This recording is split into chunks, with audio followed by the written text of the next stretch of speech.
Le 17 mai 1642, Jeanne Mance, Paul Chomédé de Maisonneuve et une cinquantaine de personnes posent le pied sur l'île de Montréal. Le premier geste posé, c'est une messe solennelle qui consacre la fondation de Ville-Marie, dédiée à la conversion des Autochtones au catholicisme dans le but de sauver leur âme. Le deuxième geste posé, c'est la construction de remparts pour protéger Ville-Marie des Autochtones. C'est difficile de ne pas constater l'ironie qui entoure la fondation d'une ville européenne à Montréal.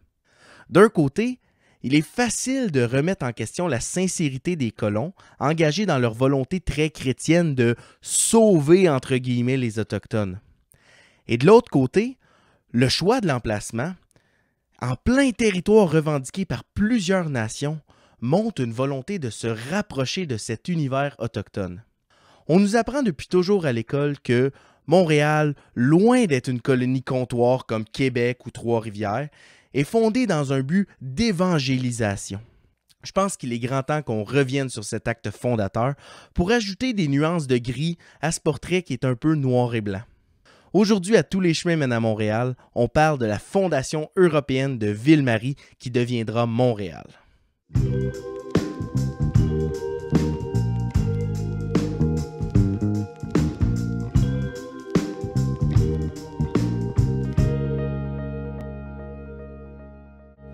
Bonjour à tout le monde, mon nom est Joël Beauchamp-Monfette, animateur de Tous les chemins mènent à Montréal, émission web traitant de l'histoire de la région montréalaise.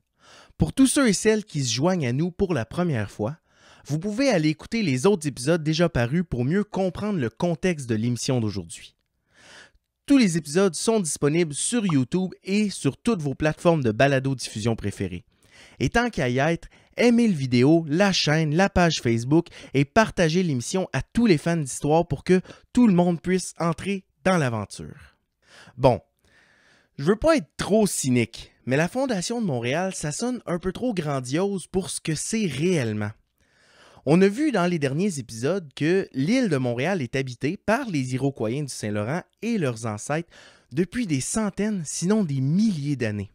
À l'époque où Jacques Cartier met les pieds sur l'île, le village d'Hochelaga domine non seulement l'île, mais c'est possiblement une sorte de capitale importante dans le monde iroquoien. Peut-être même la capitale en quelque sorte d'une confédération laurentienne. Et même après la dispersion des Iroquois du Saint-Laurent par les confédérations Haudenosaunee, Wendat, les Anishinabés ou tout autre groupe, on ne le sait pas trop, les Autochtones continuent de fréquenter l'île de façon saisonnière. Donc oui, c'est un no man's land dans le sens où personne n'occupe l'espace à l'européenne. Mais l'île n'est certainement pas vide ou inutilisée. Et donc la région continue d'être revendiquée à l'époque française et même jusqu'à aujourd'hui par plusieurs de ces nations. En même temps, la fondation de Montréal, c'est au fond une cinquantaine de personnes qui débarquent sur l'île en disant « c'est à nous tout ça ». Et encore, si des centaines s'y installaient, mais ça ressemble plutôt à une troupe de vaillants aventuriers et aventurières, dont la plupart sont en fait des ouvriers engagés et qui repartiront dès la fin de leur contrat. Bref, les débuts du Montréal européen, c'est beaucoup moins glamour qu'on peut le penser. Mais en même temps, la complexité de la situation la rend beaucoup plus intéressante. Et en fouillant un peu, on se rend compte que la décision de fonder une ville à cet endroit très précis, c'est en fait un événement qui est influencé par une plus grande diversité d'acteurs coloniaux, locaux et même continentaux. La fondation de la Nouvelle-France prend ses racines dans la grande course des pays de l'Europe de l'Ouest pour coloniser la planète, le tout dans le but d'accumuler des richesses, des épices, des métaux précieux et autres. Dans ce contexte, les routes commerciales s'orientent autour de 4 grands pôles fournissant un certain type de ressources. L'Afrique fournit contre son gré des esclaves pour les plantations des Antilles, qui, elles, fournissent des produits coûteux comme le sucre et les métaux. L'Amérique du Nord fournit des ressources naturelles comme la fourrure et le poisson. Et enfin, l'Europe transforme les ressources et fournit des produits transformés aux autres, ce qu'on appelle le mercantilisme. Au XVIIe siècle, plusieurs grands pays mercantiles européens fondent des colonies en Amérique du Nord. On pense immédiatement à la France et à l'Angleterre ou encore à l'Espagne dans le sud du continent. Mais j'ai eu une grosse surprise quand j'ai commencé à rechercher le sujet un peu. Il y a aussi la colonie de la Nouvelle-Suède dans la région de l'actuelle Philadelphie. Et aussi, il y a les Pays-Bas qui ont fondé une colonie autour de l'État actuel de New York. Oui, oui, New York. En fait, la ville de New York s'appelait à l'origine Nouvelle-Amsterdam. Toutes ces nouvelles colonies sont fondées directement sur la côte atlantique. Cette position leur permet d'avoir un accès facile au commerce international. La position de la Nouvelle-France, quant à elle, loin à l'intérieur du continent, paraît moins utile parce qu'on est tellement éloigné de la côte. Mais en même temps, les forts sont bien mieux protégés des attaques des autres puissances européennes, d'où la persistance de la Nouvelle-France par rapport à la Nouvelle-Suède ou la Nouvelle-Amsterdam. Et en plus, comme on l'a vu dans les derniers épisodes, entrer au cœur du continent donne un bien meilleur accès aux rivières et surtout aux différentes nations autochtones en compétition pour le contrôle du commerce. Tout ça commence avec Samuel de Champlain. Lorsqu'il fonde l'habitation de Québec en 1608, il a déjà remonté jusqu'à Montréal et a été bloqué devant les rapides de la Chine. Dans les 2 années suivantes, il participe à des attaques contre les Haudenosaunee le long de la rivière Richelieu. Il n'est pas l'instigateur de ces combats, hein? Ces combats-là sont plutôt le fruit de son alliance avec les Wendat, les Anishinaabe et les Inuits. Rappelons que les camps sont déjà tracés par de grands réseaux d'alliances autochtones depuis au moins les années 1570. Et les Français, eux, s'insèrent dans ce réseau, du moins dans le premier siècle de l'histoire de la colonie. Durant ces années, Champlain comprend par contre que la rivière Richelieu et la position de Montréal donnent accès à tout l'intérieur du continent et décide qu'une habitation, similaire à celle de Québec, devrait être construite à Montréal. Il choisit donc l'emplacement de la future Pointe-à-Calière, où une petite rivière tombe dans le fleuve. Cette rivière, qui est la rivière Saint-Pierre, est utilisée par les Autochtones pour contourner les rapides de la Chine. Et donc, l'emplacement choisi par Champlain est d'abord tourné vers le commerce et vers l'exploration. D'ailleurs, Champlain est là en 1611 d'abord pour faire du commerce avec ses alliés. Pour signifier leur alliance avec les Français, les Wendat en profitent aussi en 1611 pour leur faire un cadeau diplomatique. 4 ceintures de perles en coquillage marin qui représentent les 4 nations Wendat et 50 peaux de castor qui représentent les 50 chefs de la Confédération Wendat. C'est un cadeau qui est hautement symbolique. Le projet de Champlain de fonder une habitation à Montréal ne se réalisera pas de son vivant parce qu'il n'y a tout simplement pas assez d'Européens en Nouvelle-France. Mais ça ne veut pas dire que l'archipel de Montréal n'est pas utilisé. En 1615, une première messe est dite sur l'île par un prêtre récollet. Et 10 ans plus tard, un autre prêtre récollet, le père Nicolas Viel, se noie dans les rapides au nord de l'île. Cette noyade aura un impact sur la toponymie puisque c'est la naissance de l'appellation Saut aux Récollets. Saut veut dire rapide, et donc c'est les rapides aux Récollets. Et pour la petite histoire, le prêtre est accompagné d'un jeune Français que les Wendat appellent Ahuntsic, d'où le nom du quartier Ahuntsic. Durant cette période, on continue à utiliser Montréal pour la traite des fourrures avec les Wendat, parce qu'on a peur de perdre la mainmise sur ce commerce qui est très lucratif. Il faut dire qu'on a maintenant un concurrent européen important. Et non, ce ne sont pas les Anglais, ce sont plutôt les Néerlandais, qui établissent le fort Orange, la future ville d'Albany. La position d'Albany lui permet de commercer directement avec les Haudenosaunee, et en particulier avec les Mohawks, qui sont des 5 nations Haudenosaunee la plus proche du fort Orange. Mais en plus, Albany est située sur le fleuve Hudson, et il y a donc un accès facile à l'intérieur du continent et au lac Champlain, ce qui en fait un concurrent direct pour le commerce des fourrures. La fondation de Montréal a trop souvent été mal représentée par les historiens. On a plutôt tendance à représenter les premiers colons comme des héros vertueux, religieux, spirituels ou même mythiques. En dépit des rigueurs du climat, des attaques perpétuelles des Haudenosaunee et du manque de coopération des alliés autochtones, de braves colons persistent encore et encore en terre d'Amérique. Selon cette lecture, la Fondation de Montréal a quelque chose de mystique ou même de surnaturel à la limite. Et en fait, c'est qu'en Europe, après le mouvement de la réforme du christianisme par Martin Luther, la contre-réforme catholique prend du momentum et en particulier en France. Dès 1627, un édit royal interdit à tous les non-catholiques de venir s'installer en Nouvelle-France. On veut faire de la colonie une espèce d'image idéalisée de la France, paysanne et catholique. Et ça passe aussi par la conversion des Autochtones, desquels on doit faire de bons Français. Dans ce contexte est fondée à Paris la Société Notre-Dame de Montréal pour la conversion des sauvages de la Nouvelle-France. La Société achète une grande partie de l'île de Montréal pour le prix de 150 000 livres à la Compagnie des Sans-Associés. C'est la compagnie qui est responsable de la Nouvelle-France. Puis, la Société Notre-Dame choisit le nom de Ville-Marie pour le futur établissement. On confie l'expédition à Paul Chemédé de Maisonneuve qui part de La Rochelle pour Québec en 1641, accompagné par Jeanne Mance et une cinquantaine d'engagés. Comme Donnacona avant lui, Charles Huot de Montmagny, qui est le gouverneur de la Nouvelle-France, tente de les convaincre d'abandonner le projet montréalais. Il préfère qu'ils restent à Québec pour augmenter la sécurité de l'habitation. Et il faut dire que la population de Québec à cette époque, c'est environ 200 personnes seulement.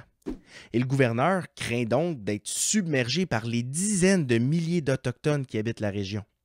Même s'ils sont ses alliés pour le moment, les Wendat comptent par exemple à eux seuls environ 30 000 personnes. Les Haudenosaunee sont quant à eux capables d'amasser jusqu'à 2500 guerriers, dont près de 400 sont armés de fusils. On comprend donc les inquiétudes de Montmagny, parce que si on divise les Français sur le continent, c'est plus difficile à défendre. En plus, se rendre à Montréal, juste ça, c'est pas facile en soi. À l'époque, on ne peut pas remonter le fleuve par navire après avoir dépassé le lac Saint-Pierre, et on doit donc faire le reste de la route en petites barques. Et surtout, il faut remonter des courants parfois très forts, comme le courant Sainte-Marie, au pied de l'actuel pont Jacques-Cartier. Mais malgré les avertissements de Montmagny, le groupe part de Québec au printemps pour finalement arriver à Montréal le 17 mai 1642. Qui sont donc ces personnes qui viennent s'installer dans un des coins les plus reculés possibles aux yeux des Européens? Premièrement, on les appelle des Montréalistes. En fait, le mot montréalais apparaît seulement à l'époque de la conquête, et ça prendra même plus de 200 ans pour que ça devienne l'appellation officielle des habitants de Ville-Marie. Et même chose de ce côté, le nom Ville-Marie est utilisé de façon interchangeable avec Montréal pendant près de 100 ans avant que Montréal prenne le dessus. Et bon, en tout, 72 futurs montréalistes se sont embarqués à La Rochelle pour la traversée entre 1641 et 1643. Malheureusement, de ceux-ci, on en connaît moins de 40. Les deux personnalités les plus marquantes sont évidemment Paul Chemédé de Maisonneuve et Jeanne Mance. Maisonneuve est un militaire de formation et est théoriquement la personne en charge de l'établissement. En tant que gouverneur de Montréal, il est responsable de la gestion civile et judiciaire, mais aussi militaire. Et pourquoi je dis théoriquement? C'est qu'au niveau de la gestion civile, il est éclipsé par Jeanne Mance. Dès son époque, celle-ci est considérée la cofondatrice de Montréal aux côtés de Maisonneuve. Et bon, il faudra quand même attendre jusqu'en 2012 pour que la ville reconnaisse Jeanne Mance comme telle. Elle est responsable des finances de Ville-Marie. Elle est infirmière, fondatrice de l'Hôtel-Dieu de Montréal. Et selon les récits de l'époque, Maisonneuve se fâchait quand on n'obéissait pas à Mademoiselle Mance, comme elle était surnommée. Nous reviendrons sur son rôle dans l'installation de la ville, mais on lui doit la survie de Montréal à plus d'une reprise. À part Mance et Maisonneuve, qui sont les autres Montréalistes d'origine? Ils arrivent surtout de la région de Paris et de la côte atlantique de la France.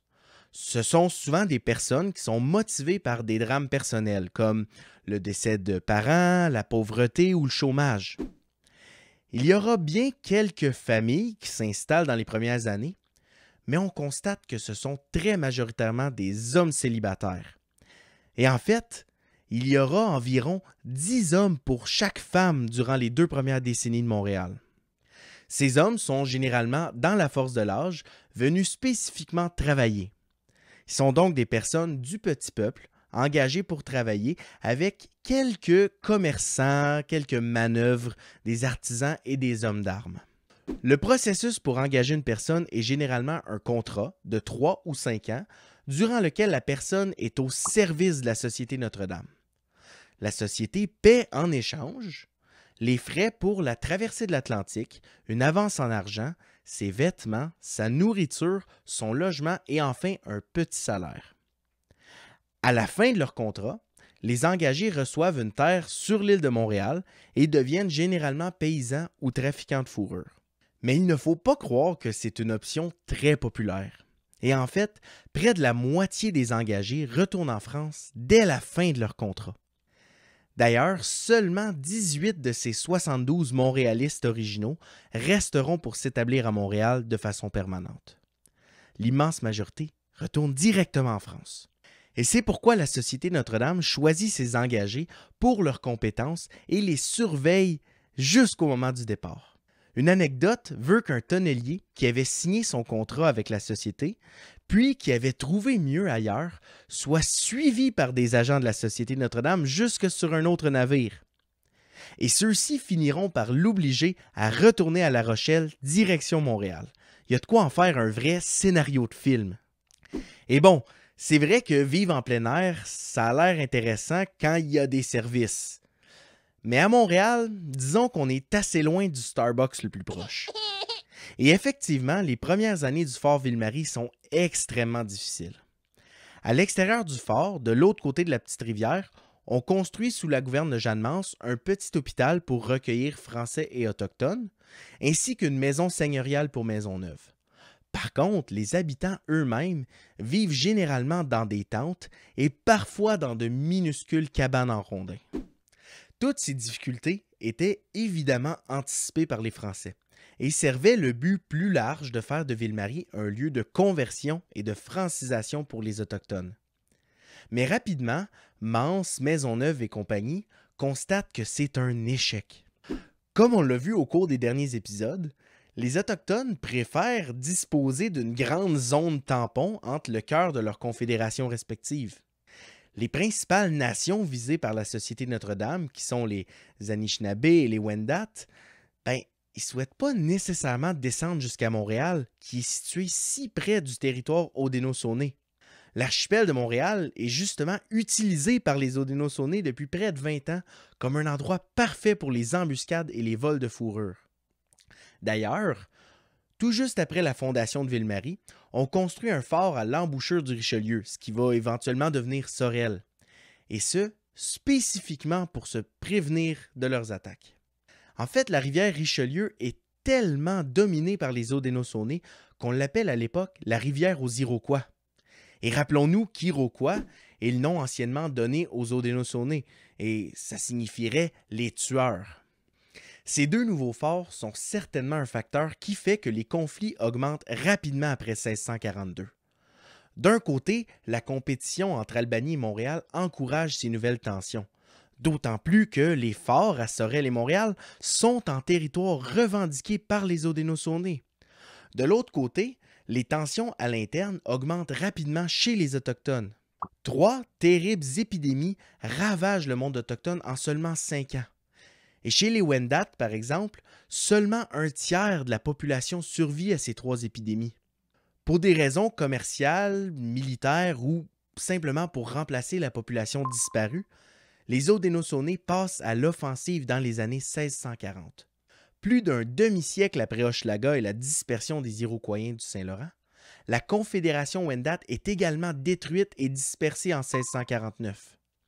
Non seulement les Wendat, mais plusieurs autres nations alliées des Français subissent le même sort dans les années qui suivent, comme les Neutres et les Pétuns. L'est des Grands Lacs est maintenant sous domination Haudenosaunee et le nom du lac Ontario, sur les cartes de cette époque, devient aussi le lac aux Iroquois. Et Ville-Marie dans tout ça? Premièrement, on a peur. On sait aujourd'hui que les Haudenosaunee ne cherchent pas à éliminer les Français, ils souhaitent plutôt les intégrer dans leur confédération. Mais à Ville-Marie en 1649, comment espérer survivre à tout ça? On pense même tout simplement abandonner Ville-Marie et retourner à Québec ou peut-être même en France. Et dans un tel climat, ce serait impensable d'espérer que les Anishinabés quittent en masse leur territoire traditionnel qui est bien défendu le long de la rivière des Outaouais. Mais on assiste quand même à plusieurs conversions catholiques à Ville-Marie. On peut se demander, est-ce que ces conversions sont sincères? Peut-être. Après tout, quand la population chute par milliers, pourquoi pas chercher une réponse dans le ciel? Mais en même temps, à la conversion du chef de tribu Anishinabé, Paul Tessouat, il reçoit une arme à feu directement des mains de Maisonneuve. Disons qu'il ne faut pas être trop cynique pour voir l'utilité de jouer le jeu des Français. D'autant plus que si les Français refusent de vendre des armes à feu à leurs alliés non convertis, Albany n'a aucune réserve à vendre des armes. Et les Haudenosaunee ont donc une gigantesque avance technologique. 10 ans après la fondation de Ville-Marie, seulement une cinquantaine de personnes habitent encore la ville. Les principaux alliés des Français ont subi épidémies, guerres et dispersion. La plupart des colons partent de la ville dès qu'ils en ont l'occasion. En fait, avant 1653, tout est en place pour que Montréal soit tout simplement abandonné. Mais dans tout ça, Jeanne Mance, encore elle, sauve la jeune colonie en faisant venir d'un coup plus d'une centaine de nouveaux colons. Les historiens nous disent que, devant le constat d'échec du projet missionnaire de la ville, Maisonneuve, Mance et compagnie changent de cap. Puisque la mission religieuse ne fonctionne pas, développons la ville et faisons du commerce. Revenons à notre question du début de l'épisode. Est-ce que Montréal est fondé seulement dans le but de convertir les Autochtones? J'espère que vous aurez compris qu'il y a de multiples raisons et intérêts qui mènent à la construction du fort Ville-Marie. Je doute pas du tout que plusieurs des personnes impliquées, comme Jeanne Mance et Maisonneuve, croient dur comme fer à la nécessité de convertir les alliés autochtones pour sauver leur âme éternelle et etc. Mais en même temps, si c'est le but premier, pourquoi ne pas être allé directement là où les Autochtones sont installés, comme dans la Confédération Wendat par exemple? Certains individus envisagent de le faire, comme Madeleine Chauvigny de la Pelletrie, le modèle de Jeanne Mance. Mais pour la ville elle-même, c'est jamais réellement envisagé. Depuis Jacques Cartier, tous les Européens qui mettent les pieds sur l'île voient les rapides de la Chine et constatent que c'est un emplacement idéal. Et c'est l'endroit idéal pour commercer en plein milieu du monde autochtone, pas seulement avec ses alliés, mais aussi avec ses adversaires. Au prochain épisode de Tous les chemins mènent à Montréal, la vie à l'européenne se stabilise. Une croissance rapide de la population grâce à la grande recrue et l'arrivée des filles du roi rétablit le déséquilibre homme-femme, ce qui permet de s'étendre et de coloniser toute l'île et même au-delà.